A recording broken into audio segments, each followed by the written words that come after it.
Hey everybody, what's up and welcome back to the channel. I'm excited today. We're going to be trying something interesting that I've actually never thought of trying on my own on this channel before until today. I just finished eating some supper. I had a little bit of rice and I had some rice. While I was eating, I was watching my friend Jack Frags. He posts a lot of Call of Duty content on his channel at the moment, and he brought up to his viewers the thought of him spectating some randoms in a game of Warzone. Now, I've never done that before, and I was like, that would actually be pretty fun. First off, I'm not really in the mood to play today. I was just kind of busy, but it's actually something a lot of Call of Duty YouTubers tend to do. They'll spectate randoms, kind of, judge their play styles, their decision making, what they could do better, what they're doing right, and maybe we'll even learn a couple things from these randoms today. Now, last thing before we get into it today, the director of comms over at Respawn, Ryan Rigney, he tweeted out that the next month of Apex is going to be a bit of a dry spell content release wise, though when 9.1 drops, the next update at the end of June, going to be some good stuff to chew on. So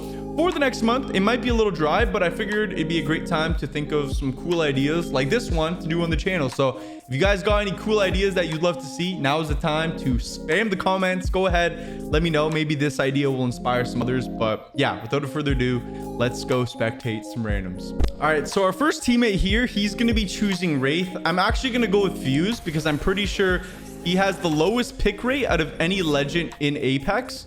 So we'll just try to take someone that they're probably not going to play.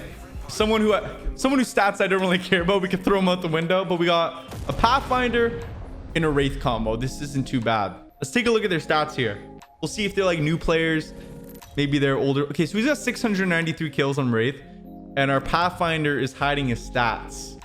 Normally when people hide stats, it's kind of a good sign. Normally they kind of stack them. Our champ squad here is kitted 4,000 damage badge, 20 kills.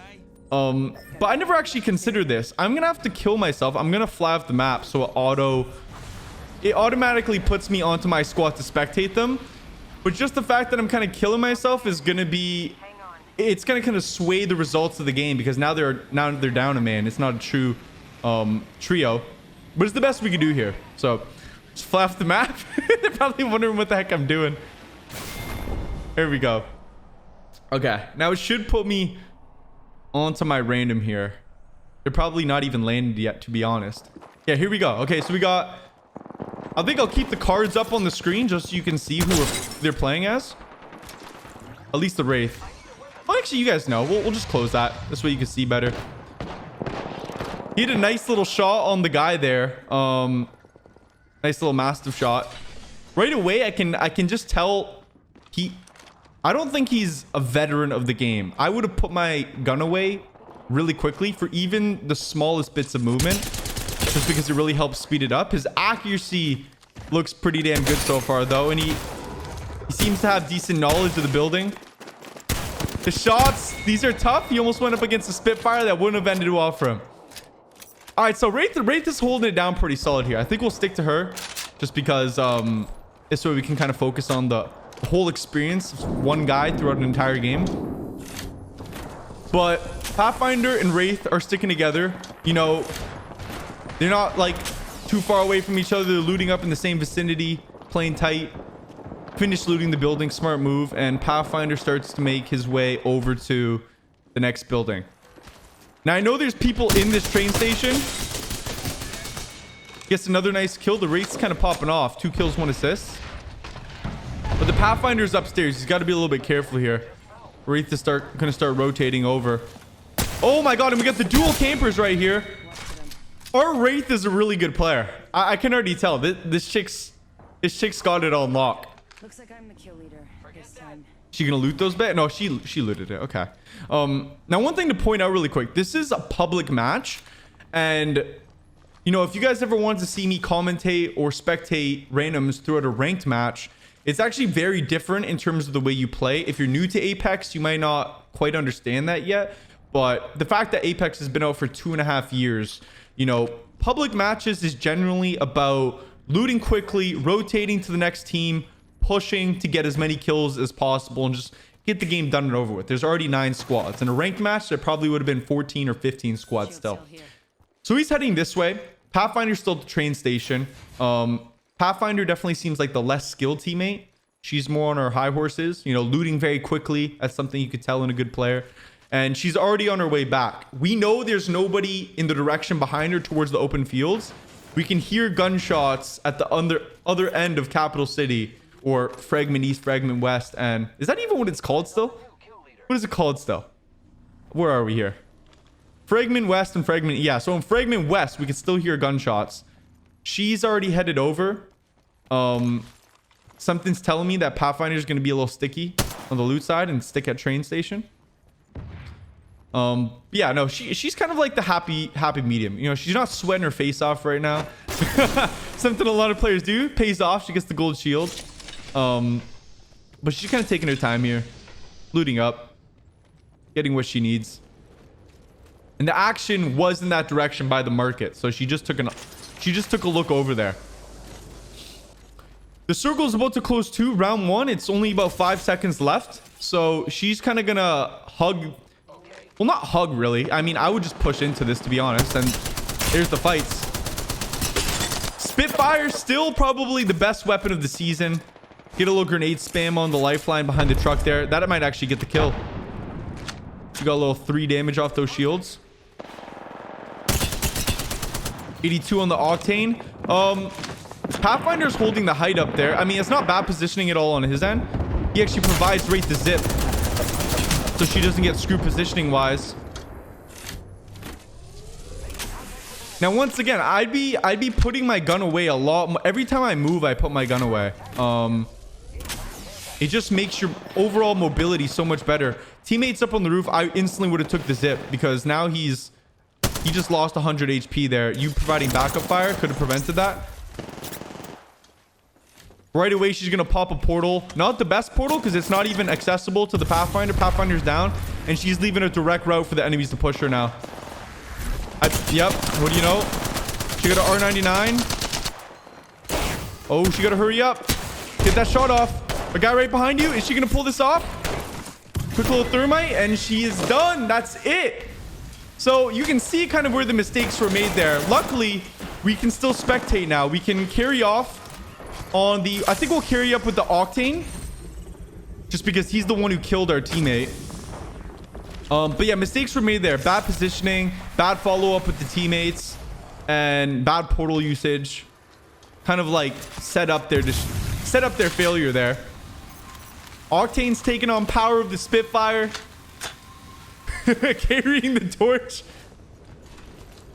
And they got a full squad going here. So this could actually be a winning team here. We got an Octane who's 6 kills, 4 assists. There's only 5 other teams, 6 total squads left.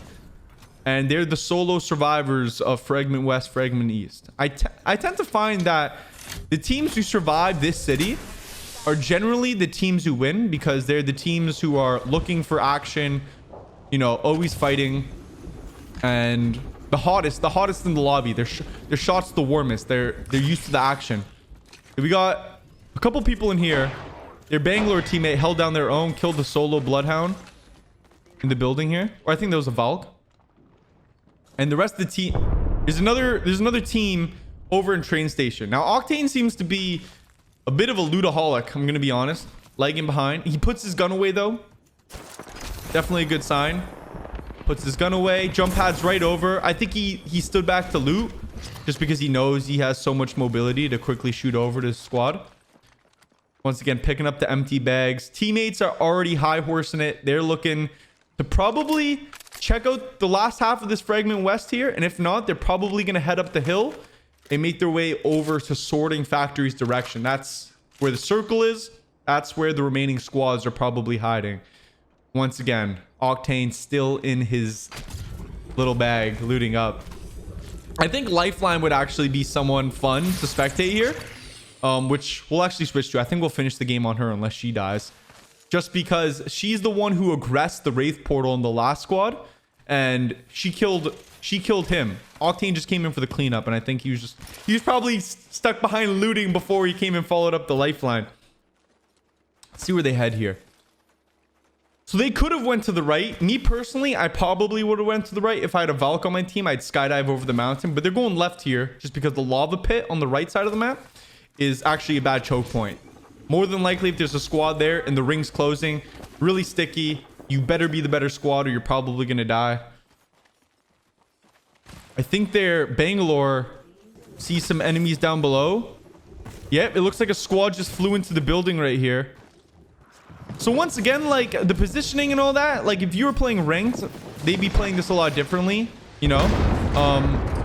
Maybe they would have rotated earlier, but pubs, it's all about kills. Wrap the building, get up in there and wipe this squad out. She makes a nice little play to flip the tables and take some height on them, but they're all downstairs. They got the upper hand.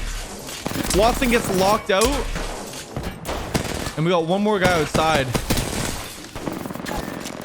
Okay, we got Octane's down. The Ludaholic has been knocked.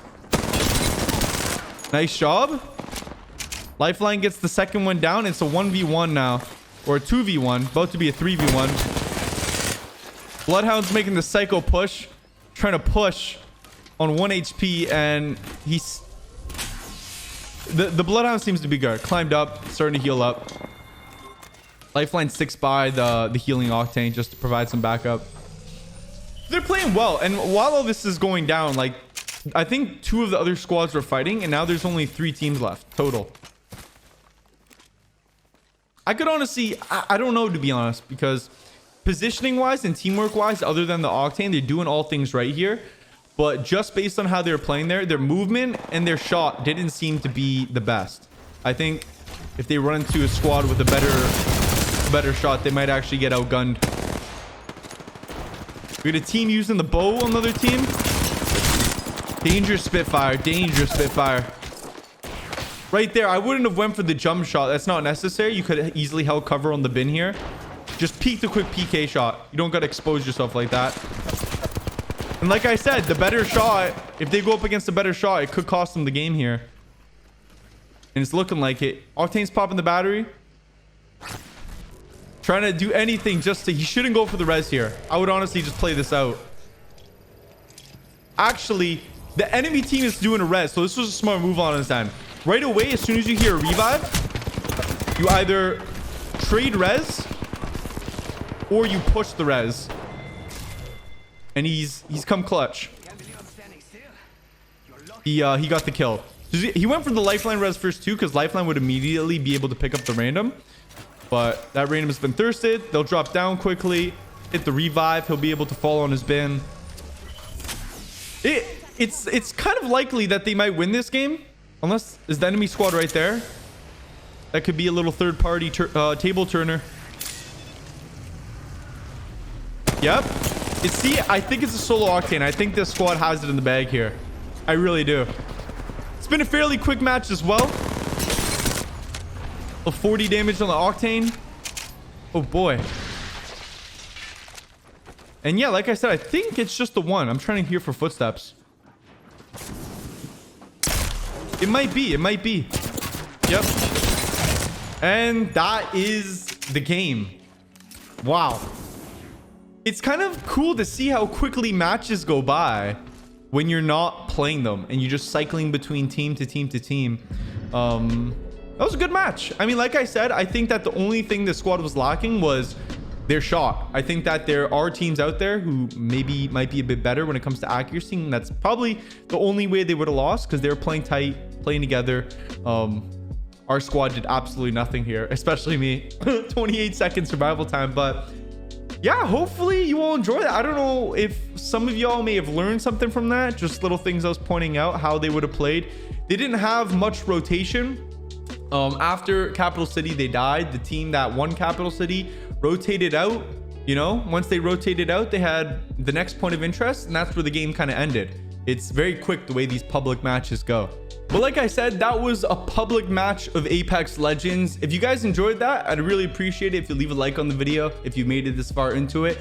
Subscribe if you want to see more. But like I said, make sure you guys leave some comments of cool ideas that you might want to see during this next month of Apex, just because there isn't much going on. You know, doing a rank game, I think that would also be a really cool idea. Once again, might put my squad at the disadvantage, but we kind of cycle through everybody who dies. We end up seeing the end game no matter what. So I think a rank match could be cool to spectate as well. Let me know if you would like to see that down in the comments. But that was spectating randoms in Apex Legends. Thank you all so much for watching. I'll catch you all in the next one. Great rest of your day. Peace out.